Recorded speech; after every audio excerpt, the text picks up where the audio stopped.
Have you ever sat awake at night, staring at your ceiling fan, and suddenly thought to yourself, what if a Xenomorph fought a Custodes? No?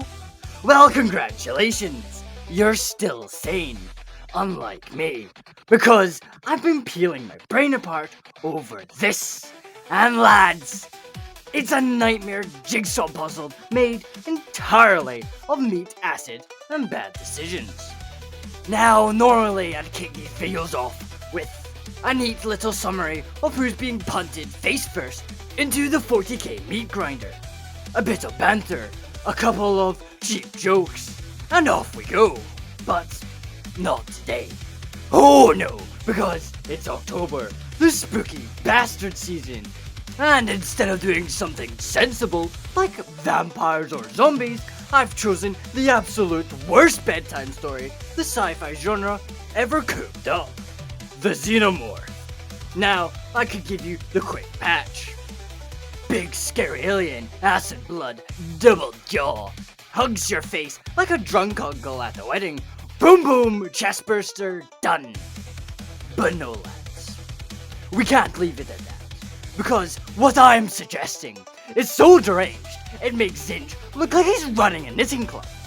The Xenomorph isn't just a scary bug, it's an apex predator, a DNA-thieving psychopath. The kind of organism that looks at evolution and says, "Aye, that's cute, I'd do it in 5 minutes." And then I start thinking, what happens when one of these slimy, acid-bleeding horrors latches onto a Space Marine? A Custodes, an Eldar, an Ork, or, heaven bloody forbid, a Tyranid. That's not just dangerous, that's reality breaking. That's the Emperor slamming the off button levels of nope. You get a Xenomorph with armor tough as power armor, psychic powers, Ork fungus DNA, and a chainsword for a tongue. At that point, it's not just a monster anymore, it's a Warhammer 40k codex waiting to happen. So this video isn't going to be the usual haha funny story time. No, we need to actually pull the Xenomorph apart. Its biology, its caste system, its pure spiteful design as nature's perfect bastard. So that when I finally drop it into the 40k galaxy, you understand exactly why it's going to be utterly, irredeemably batshit. Strap in, lads! Grab your flamethrower, and for the love of the Emperor, if anything skirts across your floor near you while watching this video, don't look at it. So without further ado, like, subscribe, ring the bell, and let's dive in. Right, for the 2 people in the room who somehow have avoided Warhammer 40k, congratulations! You're normal, you've probably touched some grass, and maybe, you've even seen a woman. For everyone else, you already know the drill. The 41st millennia is basically the entire galaxy turned into one big miserable war zone. It's a Grimdark hellscape where there's no peace, there's no progress, and definitely no HR department. The Imperium of man is a rotting religious corpse, propped up by a psychic demigod stuck on a golden throne that is technically a lighthouse. Aliens, demons, machine god cults are everywhere, chewing on each other like it's an all-you-can-eat apocalypse buffet. Everything's on fire, everyone is screaming, and the only way you can make a friend is invading their planet. That's the 40k galaxy! So welcome to the nightmare. Alright, ya magnificent bastards. You've had your crash course in the hellhole that is 40k. A galaxy that already looks like Satan's Amazon Prime wishlist. So, naturally, now it's the perfect time to add something even worse. Because the Xenomorph isn't just a monster, it's a biological hate crime with legs. A nightmare engine that makes Tyranids look like a cute pet and the Mechanicus shit their oil and scream heresy before setting their own cogitators on fire. Now, it all begins with an egg. A big, leathery, don't touch that unless you want to get your lungs French kissed egg. Inside, a face hugger, nature's most aggressive oyster. It leaps out, shoves its fingers down your throat, and boom, congratulations! You're pregnant, and it didn't even ask you out for dinner first. Then comes the chestburster, a cute little wormy bastard, like a squeaky dog toy made of raw spite. Except, instead of squeaks, it erupts through the ribcage, like a biological jack-in-the-box, spraying blood everywhere, and scuttles off to hit the gym for a week. End result, 8 feet tall of jet black death, with more teeth than an orc dentist's wet dream. Now, the standard adult xenomorph is already a problem. Acid blood, claws sharp enough to open your post without a letter knife, and the head that looks like a melted motorcycle helmet designed by Satan on ketamine. These bastards crawl on the ceiling, hide in walls, and before you can even scream, "Oh fuck!" you're already a skeleton in a vent. But of course, the horror doesn't stop there, because at the top of the pyramid scheme from hell, you've got the Queen. She's like a normal xenomorph, but scaled up. She's a fucking cathedral with legs, claws the size of a land speeder, and a jaw that could take a bite out of a dreadnought, and an egg-laying machine gun out her arse. And above her, I, the Queen Mother, the Empress Bug, the Big Cheese. This thing is less an animal and more an intergalactic biological empire that farts out pheromones so powerful they'd make a whole sector of Hive bow down and worship her. If the Queen is a nightmare, then the Queen Mother is the wet dream of every bio-horror writer on meth. Now, here's where it gets completely goddamn mental, if I didn't already sound deranged enough. The xenomorph is a genetic faith, a biological kaleidoscope. Stick a human in, you get the classic model. Stick a dog in, and you get a quadruped runner. Stick one of the predators in, and suddenly you've got something that makes even the predators piss their fishnets.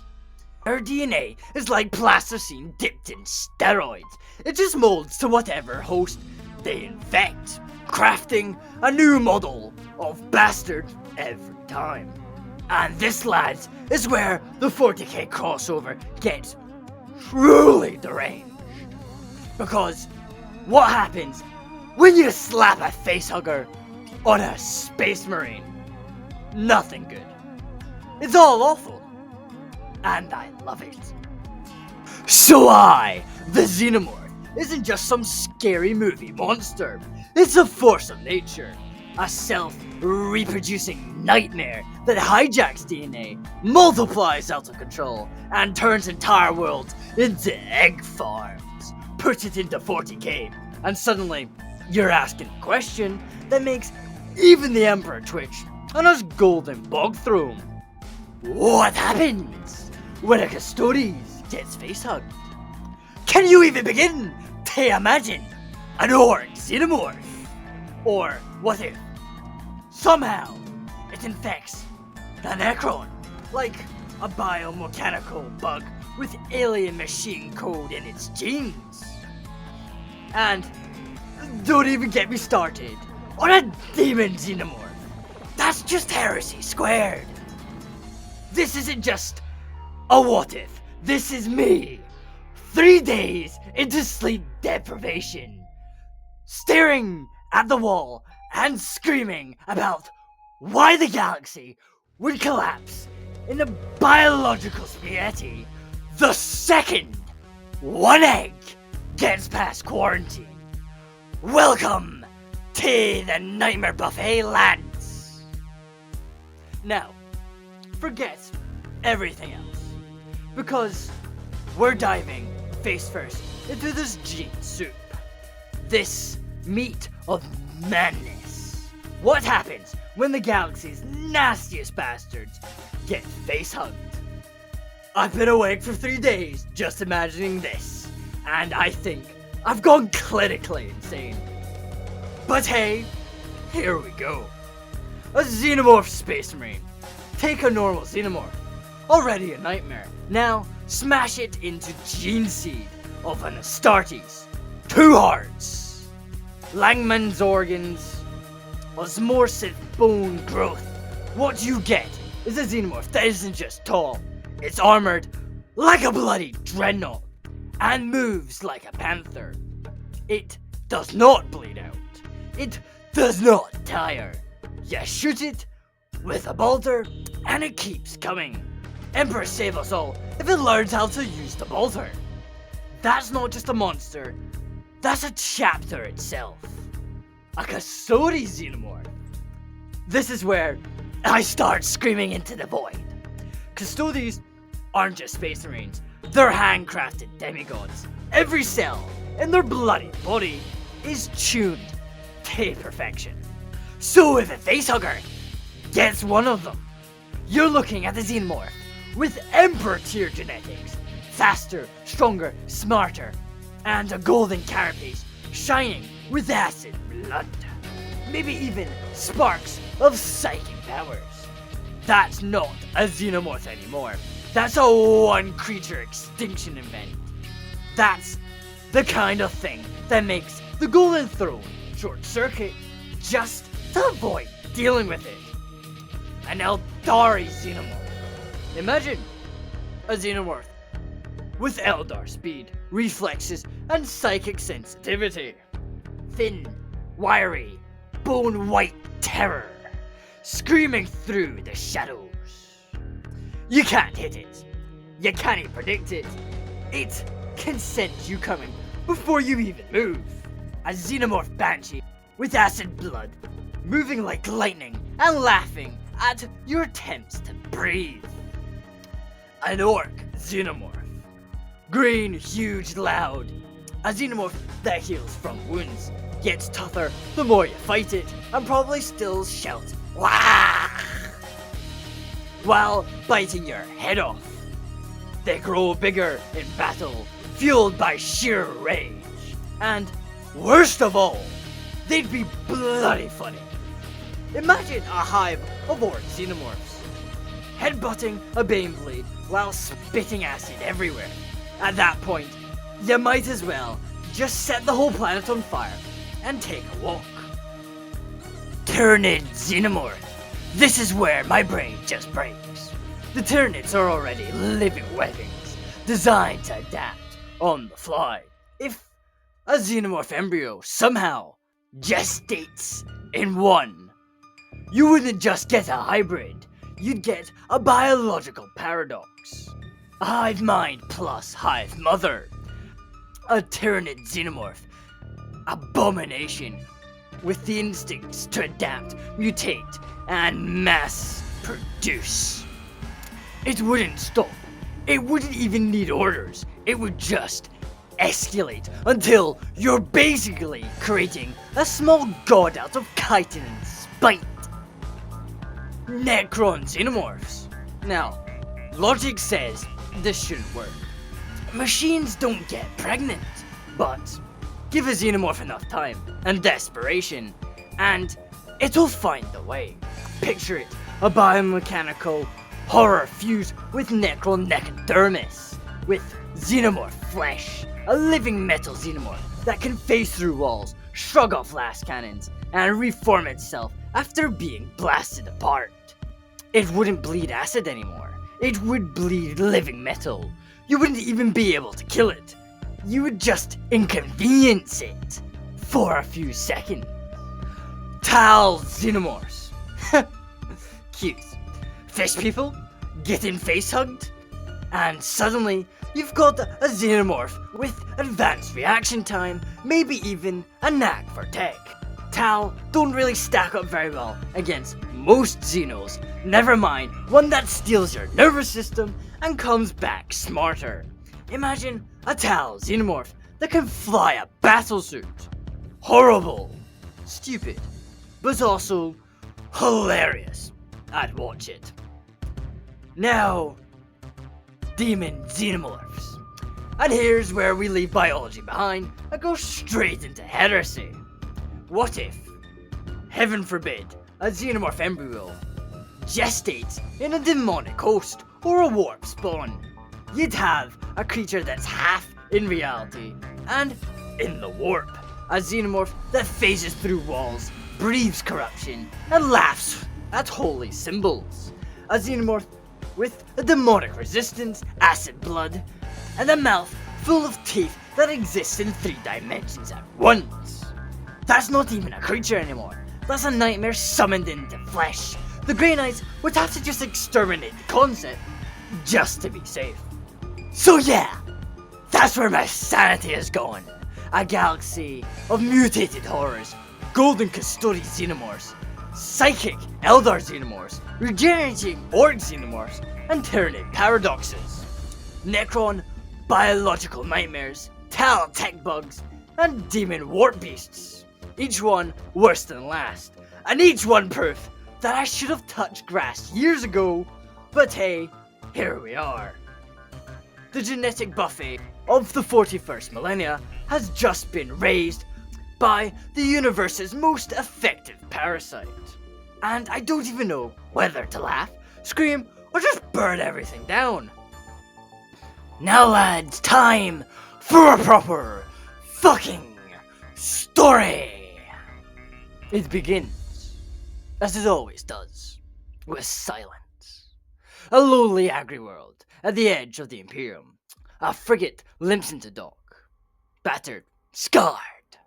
Half its crew missing. Cargo is unloaded into the Hive. Boxes no one checks.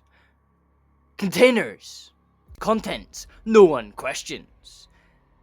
And down there, in the dripping dark, an egg stirs. First colonists vanish. Hive gangs, they say, mutants. But the whispers grow. Something moves in the vents. Something dragging men into the dark. By the time the Abardites arrive, it's too late. The walls split open. Alien resin dripping like wax. And out steps a nightmare with 2 sets of jaws and blood that eats through steel. The power cuts, and the screaming begins. Weeks pass. The capital city goes silent. A distant call reaches the stars. Grimy vox casts grainy, choked reports of a monster in the walls. Then nothing. When the guard finally arrives, they don't find a city. They find a hive, a cathedral turned into an egg chamber, streets webbed in alien resin, and somewhere deep below, a queen. Her silhouette stretching like a cathedral of bone. But this is the 40k galaxy, lads, and the Xenomorphs don't stop at human. A Space Marine patrol is sent in, only to return as monsters of alien terror. They climb on the ceilings like steroidal insects, devouring guardsmen and civilian alike. The infestation spreads, not by fleets, but by facehuggers stored in transport hold, chestbursters hitting among refugees. Drones climb into the hulls of trade ships. Entire subsectors fall without a single fleet battle. Even the Tyranids hesitate, turning away from planets where the air itself smells of acid and blood. And then, as the hives multiply on many worlds, they connect. A mother queen is awakened.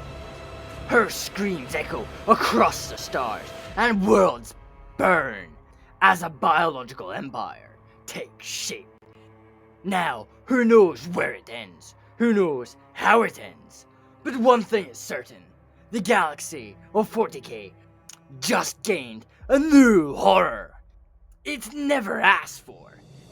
And this one doesn't build fleets. It builds nightmares. So there you have it, lads. My apologies for the shorter story this time. But to be fair, I really needed you to all understand what the actual fuck is a Custodes Xenomorph.